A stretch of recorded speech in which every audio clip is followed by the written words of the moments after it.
Most fugitives go to great lengths to avoid the police, but one convicted criminal did not have to try. He was allowed to stay free for more than a decade. They said it was a clerical error. Clerical error? Yes. That's the whole thing, is a clerical error? That's what they said. Mike Anderson was scheduled to start serving a 13-year sentence in a Missouri prison back in the year 2000. But a bizarre mix-up left him free until just 9 months ago. Married, he raised 3 kids, he learned a trade. He was making no effort to conceal his identity or whereabouts. He was paying taxes and traffic tickets. He renewed his driver's license. In March 2000, Cornelius Michael Anderson was convicted of armed robbery and sentenced to 13 years in prison. But in an unbelievable twist, no one actually arrested him to serve his time. That's right, they just forgot. Said it was a clerical error. Clerical error? Yes. That's the whole thing, is a clerical error? That's what they said. And the story gets even crazier. For 13 years, Anderson lived his life like a free man, completely unaware of the oversight. It wasn't until 13 years later, literally a day before he was supposed to be released, that someone finally realized the mistake. If Anderson had gone to prison on schedule in 2002, he would have been released last summer. Instead, that's when the state realized it was attempting to discharge someone who'd never served his sentence. Let's break down this wild tale. On August 15, 1999, in St. Charles, Missouri, 22-year-old Cornelius Michael Anderson and an accomplice robbed a Burger King manager at gunpoint.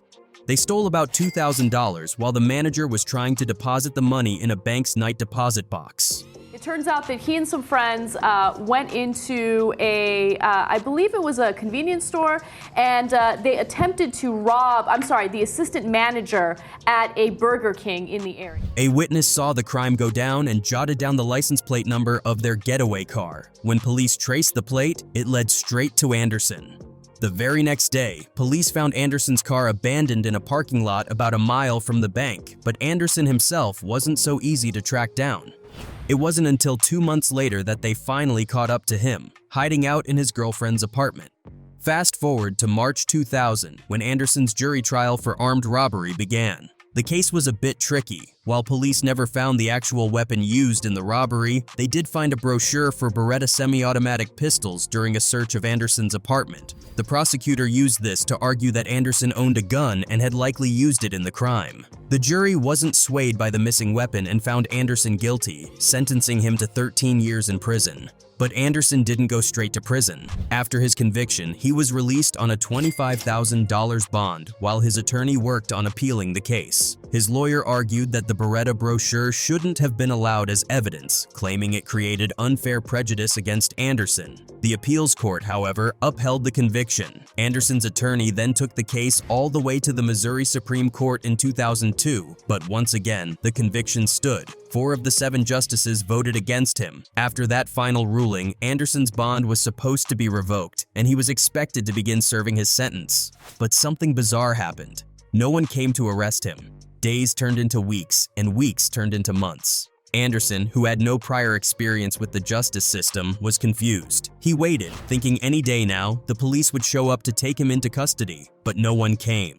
Anderson didn't try to run or hide. In fact, he did the opposite. He reached out to the court several times to clarify his status. He even filed official documents that openly stated, "I am not in custody," and provided his home address. Notified the court several times that he was out on bail. Even after he lost his appeals, he filed a document with the court, said in the first paragraph on the first page, "I am not in custody." He wanted to make sure the system knew exactly where he was. Still, nothing happened. His public defender reassured him that it wasn't his responsibility to turn himself in and that the state of Missouri would eventually figure it out. Crossed my mind, but once someone tells you, it's not your job to turn yourself in, it's their job, But what Anderson didn't know at the time was that he was waiting for nothing. The system had essentially forgotten about him. Somehow, despite all the signs, letters, and even the document from Mike himself, the authorities remained clueless about the massive mistake they'd made. For 13 whole years, they were convinced that Mike was already in prison, serving his sentence. It was a mind-boggling error, an incredible oversight that allowed a convicted man to live freely out in the open.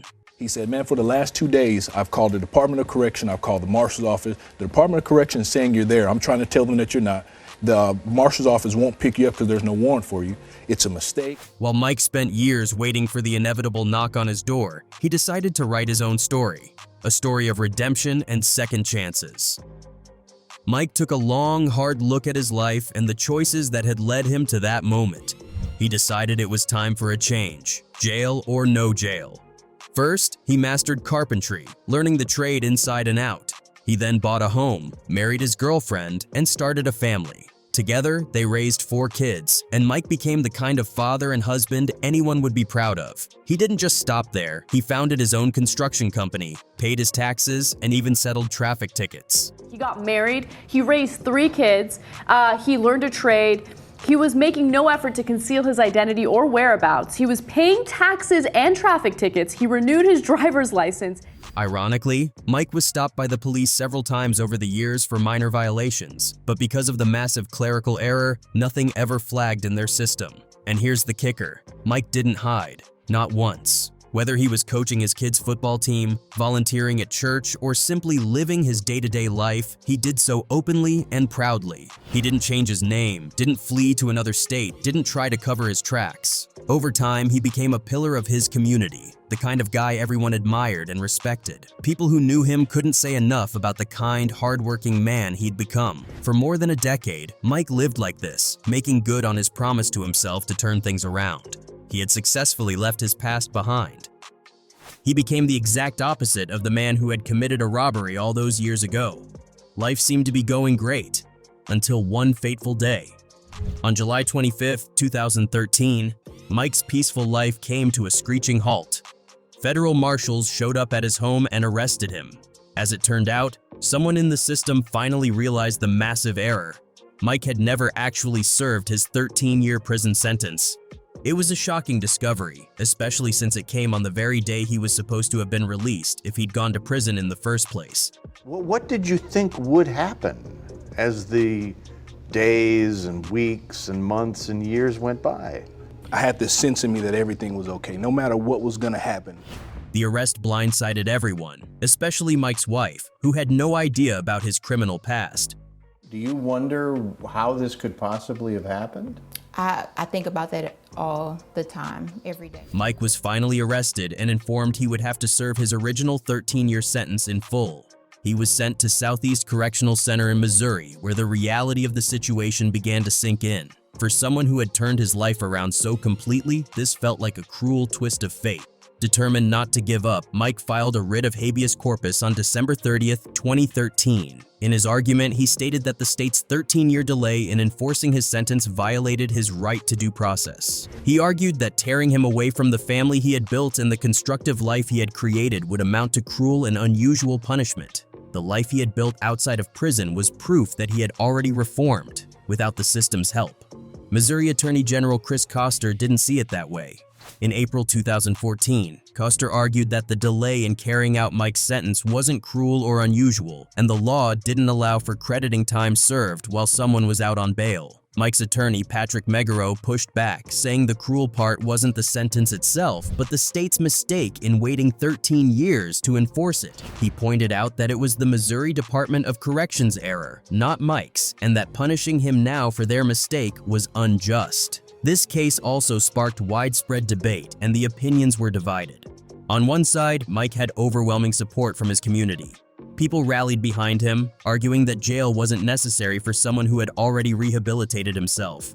Comments flooded in with supporters saying things like, "This man has done what jail is supposed to do without costing taxpayers a cent," and "He's no threat to society, he's a role model now. We're better off with him as a productive member of the community than as another inmate." Others added, "It's the right thing to do. Let him live the life he's been living for the past 13 years. A Change.org petition received almost 36,000 signers in support of releasing Anderson, who the petition claims was, quote, ripped from his home without warning. But not everyone agreed. Critics posed the tough question. What if his crime had been more serious, like MDeer? Would we still feel the same way? They argued that the severity of the crime shouldn't be overlooked and that justice needed to be served, no matter how much time had passed. Still, even with these concerns, the support for Mike kept growing.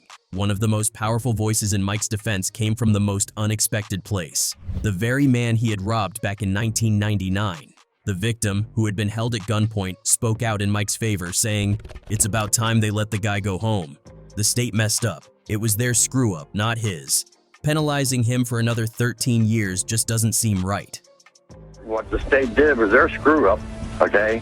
Not his. It was their fault. So, I mean, it's like they're going to try and penalize him for another 13 years? After spending almost a year in prison and with an army of supporters behind him, Mike Anderson finally had his day in court. It was a moment filled with anticipation, hope, and anxiety. Everyone was eager to see how things would unfold. As the hearing began, Mike's attorney passionately argued his case, highlighting how Mike had essentially been his own parole officer for 13 years. He pointed out that Mike didn't just stay out of trouble, he turned his life around entirely. He became a devoted father, a loving husband, a business owner, and a tax-paying citizen. In short, Mike was living proof that a person can change without the need for a prison cell.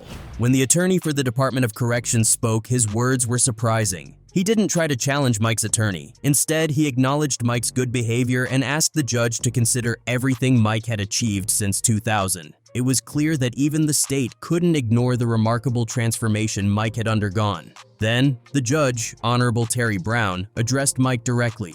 "You've been a good father. You've been a good husband. You've been a good tax-paying citizen of the state of Missouri," the judge said. "That leads me to believe that you are a good man and a changed man."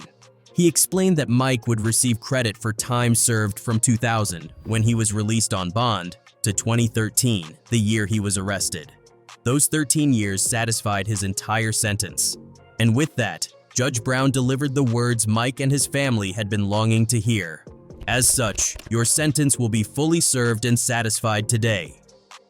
Go home to your family, Mr. Anderson, and continue to be a good father, a good husband, a good taxpayer. Good luck to you." In that moment, Mike was officially a free man.